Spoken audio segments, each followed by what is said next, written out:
अगर दुनिया भर के सबसे बड़े डेटाबेस की बात की जाए तो वो गूगल, माइक्रोसॉफ्ट और फेसबुक जैसे नाम हमारे सामने निकल कर आते हैं। दुनिया भर में अगर ये कंपनीज कामयाब हैं तो इन्होंने सबसे बड़ी जिस चीज़ को अहमियत दी है वो डेटा को दी है, मतलब के डेटाबेस को। अब इसमें बहुत सारी चीज़ों का उन्होंने ये ख्याल रखा है कि उन्होंने B2B मार्केट के लिए भी डेटा को गेट किया है और उसके साथ साथ उन्होंने B2C को भी बहुत ही ज़्यादा ध्यान में रखा है, और जिसकी बना पर आज ये बड़ी बड़ी कंपनीज कामयाब है। इसी तरह अगर मैं बात करता चलूँ मार्केट के अंदर जो लोकल डेटाबेस है, लेकिन वो इंटरनेशनल मार्केट में बहुत ही ज्यादा अहमियत रखते हैं और वो मार्केट के अंदर B2B और B2C दोनों को लेकर बहुत ज्यादा अच्छे अंदाज से चलते हैं। अब यहाँ पर मैं बहुत सारी बातें क्लियर करूंगा और उसमें मैं काफी सारी डिटेल के साथ आपको बताऊंगा कि बेसिकली जो हमारी मार्केट है किस तरह से चल रही है और इसमें सबसे ज्यादा जो नीड होती है कंपनीज को वो किस चीज की होती है, वो किस तरह का डेटा रिक्वायर्ड करती है और किन किन कंट्रीज के अंदर डेटा की बहुत ज्यादा डिमांड है और कितना डेटा कितने में सेल किया जा सकता है। अगर हम बात करते चले B2B की तो इसमें बहुत सारी ऐसी कंपनीज हैं, बहुत सारे ऐसे मार्केट के अंदर सर्विसेज प्रोवाइडर हैं जिनको डेटा की नीड होती है, जो कि कंपनीज का डेटा चाहते हैं और उसमें बहुत सारे लीगल फॉर्मेलिटीज होती हैं जिनकी वो रिक्वायरमेंट हमारे सामने रखते हैं कि हमें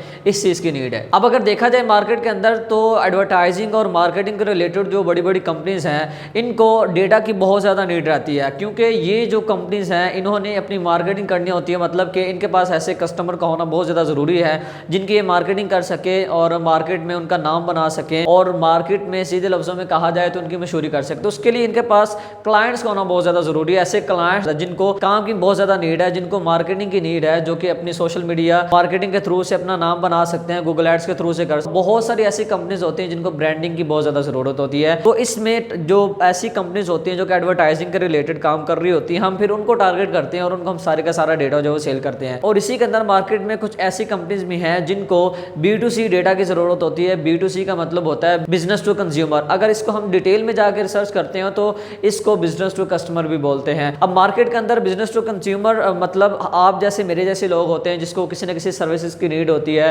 और वो सोशल मीडिया या अदर जो प्लेटफॉर्म है वहां पर उस चीज़ के रिलेटेड वो बहुत ज़्यादा दिलचस्पी रखते हैं, उसको देख रहे होते हैं और वो वहां पर काम भी कर रहे होते हैं। तो वहां पर B2C के रिलेटेड डेटा को मार्केट के अंदर से उठाकर और उसको फिर मार्केट के अंदर जो ऐसी कंपनी रिटेल ई कॉमर्स ऐसे जो प्लेटफॉर्म है इनको दिया जाता है और मार्केट में ये बहुत ही ज़्यादा बड़े तादाद में डेटा को खरीदती हैं और फिर उस पर वो अपनी मार्केटिंग करके अपने जो प्रोडक्ट्स वगैरह जो भी चीज़ें हैं उनको हम जैसे लोगों तक पहुंचाती हैं। तो मार्केट के अंदर इन सारी चीज़ों की बहुत ज़्यादा अहमियत है और हमें इन सारी चीज़ों पर डिटेल से सर्च भी करना चाहिए, पढ़ना भी चाहिए कि अगर हमने काम करना है तो हम किन किन चीज़ों को लेकर चलेंगे। अंधाधुन हमने मार्केट के अंदर नहीं चलना। अब यहाँ पर एक जो चीज़ आती है वो ये कि मार्केट में अगर हम डेटा को लेकर एक नज़र दौड़ाएं तो बहुत सारी जो B2B के रिलेटेड कंपनीज हैं वो अगर डेटा को खरीदती भी हैं तो वो तकरीबन $0.10 से लेके $0.50 से वो स्टार्ट होता है, मतलब कि यहाँ से डेटा सेल होना शुरू हो जाता है। $1 से भी मार्केट के अंदर डेटा सेल हो रहा है। अब इसको ज़्यादा से ज़्यादा अगर हम प्राइस पर लेकर जाएं तो बहुत सारी ऐसी कंपनीज हैं जो कि कम डेटा को मार्केट में कम प्राइस में भी सेल कर रही हैं और ज़्यादा डेटा को भी कम प्राइस में सेल करती हुई दिखाई देती हैं। अब इसमें डिफरेंस आया था क्वालिटी का। अब बहुत सारी कंपनीज हैं वो क्वालिटी का ख्याल नहीं रखती और वो मार्केट के अंदर अपने डेटा को अपडेट भी नहीं करती और जिसकी बना पर उनकी वैल्यू उस तरह से नहीं हो सकती जिस तरह से जो मार्केट में वैल्यू क्रंच बेस ऐसे प्लेटफॉर्म की होती है। अब कहने का मकसद ये है कि बड़ी बड़ी कंपनी जो मार्केट के अंदर है वो आए दिन अपने डेटा को अपडेट करती रहती है। मतलब अगर किसी कंपनी ने ऑनलाइन मार्केट के अंदर अपने डेटा में चेंजिंग की है, मतलब कि कॉन्टैक्ट इन्फॉर्मेशन उन्होंने अपडेट की है या कोई और लीगल फॉर्मेलिटीज हम उन्होंने चेंज की हैं, तो वो सारे का सारा डेटा उनके पास अवेलेबल होता है। इस पर मैं ऑलरेडी बात कर चुका हूँ पहले से कि बहुत सारी मार्केट के अंदर कंपनीज हैं जो कि अपना डेटा खुद देती हैं, डेटाबेस प्रोवाइडर जो कंपनीज होती हैं, और बहुत सारी ऐसी डेटाबेस प्रोवाइडर कंपनीज हैं जो कि डेटा खुद खरीदती हैं या मार्केट के अंदर से उठा लेती हैं, और बहुत सारी ऐसी कंपनीज होती हैं जिनको पता ही नहीं होता कि हमारा जो डेटा वो मार्केट में सेल हो रहा है। अब इसी तरह मार्केट के अंदर जो कंपनीज हैं वो डेटा को अपडेट करती रहती हैं जिसकी बना पर उनकी वैल्यू अक्सर हमें बहुत ही ज़्यादा देखने को मिलती है। मतलब कि अगर 1000 का डेटा आप किसी एक वेबसाइट से खरीदती हो, ऐसी वेबसाइट जिस पर डेटा डेली बेसिस पर अपडेट नहीं होता, तो वहाँ पर उसकी जो प्राइस होगी वो कम से कम तकरीबन $5 से $10 तक होगी। इसी तरह अगर एक ऐसी वेबसाइट है जहाँ पर डेटा डेली बेसिस पर अपडेट हो रहा है और उस डेटा की वैल्यू जो हमें देखने को मिलती है 1000 क्लाइंट का जो डेटा होता है, 1000 कंपनीज का जो डेटा होता है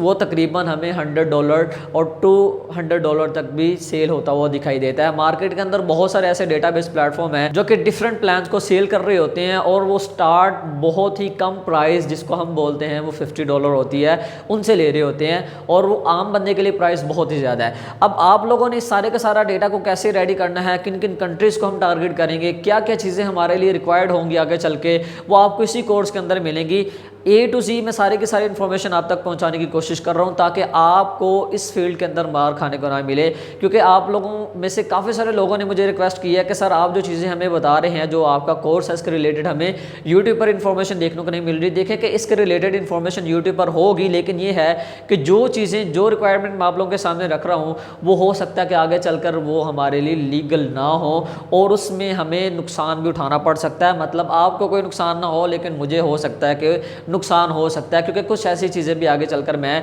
इस कोर्स के अंदर ऐड करूंगा। तो मैं हर तरह का नुकसान उठाने के लिए तैयार हूँ, बशर्त ये कि आप लोग इस पर काम करें और इस पर प्रॉपर और ऐसा तरीके के साथ काम करें। अब हम अपने टॉपिक की तरफ बढ़ते हैं और उसमें बताता चलूँ, मार्केट के अंदर जो सरे फहरिस्त बड़ी बड़ी कंट्रीज आती हैं जो कि डेटा को बहुत बड़ी तादाद में खरीदती हैं, उसमें सबसे बड़ी जो मार्केट आती है, अगर आप रिसर्च करते हैं इस चीज़ पे, तो मोस्टली जो बड़े बड़े ब्लॉग्स की वेबसाइट हैं वो इस चीज़ को रेकमेंड करती हैं कि यूएसए एक ऐसी मार्केट है जहां पर आप अपने डेटा को सेल कर सकते हैं। यूएसए सबसे बड़ी मार्केट है क्योंकि दुनिया भर में सबसे ज़्यादा ऑनलाइन जो इंडस्ट्रीज हैं वो यूएसए के अंदर है। और उसके सबसे बड़ी ऑनलाइन मार्केट के रिलेटेड अगर कोई इंडस्ट्री या अगर कोई कंट्री मानी जाती है तो वो यूके आता है। उसके बाद हमें मार्केट के अंदर देखने को मिलता है जर्मनी, और उसके बाद कनाडा, और उसके बाद फ्रांस। हमें ये कुछ टॉप लिस्टेड कंट्रीज़ हैं जो कि हमें डेटा को खरीदते हुए बहुत ज़्यादा दिखाई देती हैं और इनको डेटा की बहुत ज़्यादा नीड होती है। अब इसी तरह अगर हम बात करते चलें चाइना की, तो चाइना मोस्टली अपनी कंट्री के अंदर ही डेटा को खरीदना पसंद करता है, क्योंकि वो वर्ल्ड वाइड अपने सर्विसेज प्रोवाइड करते तो हैं, लेकिन